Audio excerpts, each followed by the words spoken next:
আসসালামু আলাইকুম। দুঃখ ভরা একটা জীবন আমাদের, দুঃখ ভরা একটা মন। আমি আজকে এই ভিডিওটা করতেছি একটা কারণে, একটা মানে অনেক কষ্ট লাগতেছে কথাগুলা বলতো, শরীরে লোম দাঁড়াই যাইতেছে। কথাটা হলো কোনটা, মেট্রো রেলের পিলারের নিচে দিয়ে মানুষ হাইটা যায়, উপর থেকে বেয়ারিং পইরা মানুষ মারা যায়। এটা কেমন বাংলাদেশ? এটা এটা কোনো কথা ভাই?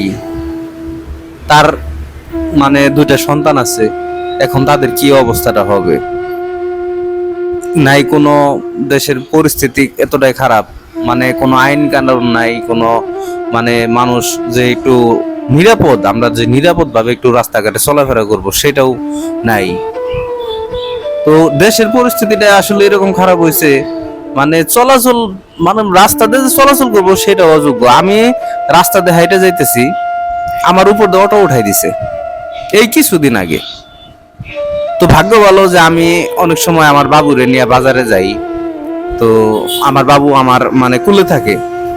আমি যখন বাসা থেকে বেরোই, ও কান্নাকাটি করে, তো মাঝে মধ্যে ধরে নিয়ে আমি রাস্তাঘাটে, মানে আমার বাসা থেকে বেরোলে তো রাস্তা, তো আমি রাস্তায় মানে যে যাই, যখন ওরে কুলে নিয়ে যাই, যাই হাঁটতে হাঁটতে বাজারে যাই, বাজারে যাই কিছু বাজার টাজার করে নিয়ে তখন আসি।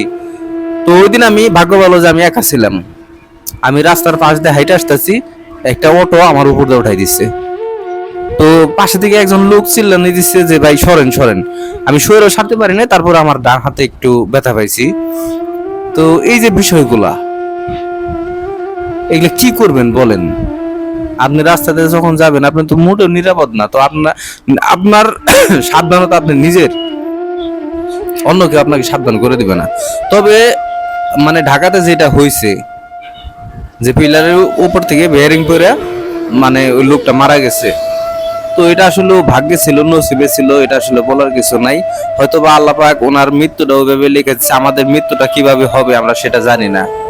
এখন আপনার মানে আমি ভিডিও করতেছি, কথা বলতেছি, আমি দেখা গেছে যে কালকে আমার মৃত্যু হতে পারে। তো এটা সবাইকে মেনে নিতে হবে, ধৈর্য ধরতে হবে, ধৈর্য ধারণ করতে হবে। ফ্যামিলিকে আল্লাহ পাক ধৈর্য ধরার তৌফিক দিক।